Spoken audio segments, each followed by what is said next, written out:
The 42nd GST Council meeting was held on 5th October 2020 and the Honorable Union Finance Minister has chaired the meeting. The Union Minister of State for Finance, Finance Ministers of States and UTs and other senior officers are also present at the meeting.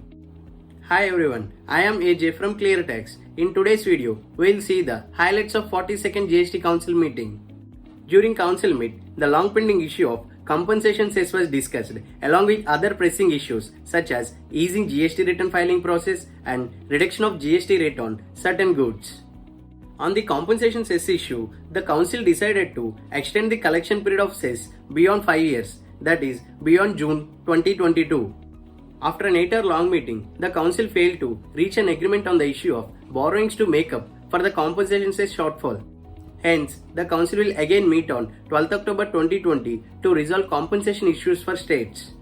The other highlights can be divided into 3 parts. Part 1 consists of measures taken for making return filing easier for small taxpayers. With effective from 1st January 2021, the small taxpayer whose turnover is less than 5 crores can file GSTR 3B and GSTR 1 on a quarterly basis. Also, the due date of quarterly GSTR 1 will be 13th of the month succeeding the quarter. Such quarterly taxpayer would, for the first 2 months of the quarter, have an option to pay 35% of net cash tax liability of previous quarter. By making the GST returns quarterly, the number of returns have been reduced to 8 from 24 for the small taxpayers. Part 2 contains enhancement in GST return filing features.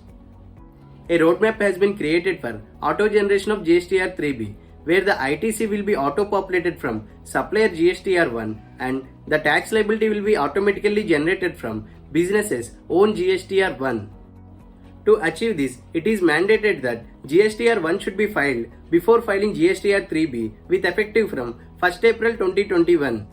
All taxpayers will continue to pay GST dues on monthly basis using a simple challan. Also, a nil CMP08 challan can be filed through an SMS. Effective from 1st April 2021, the taxpayers whose turnover is more than 5 crores should mandatorily mention 6-digit HSN code or SAC code in their B2B invoices, whereas the taxpayers having turnover of less than 5 crores should mandatorily mention HSN or SAC code up to 4 digits.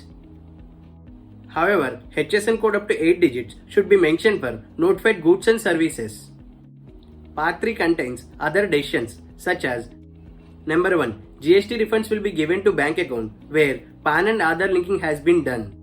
Number 2. Non-alcoholic based sanitizers will continue to be tax rate 18% GST rate. Number 3. GST exemption has been provided to satellite launch services by ISRO, Antrix Corporation and New Space India Limited. Number 4.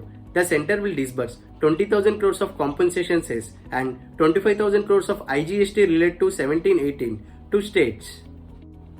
For more information on this topic, please click on the link provided in the description of this video. If you like the video, please do like and share. Do you have any doubt about taxes and savings in your mind? You can ask the same in comment section below.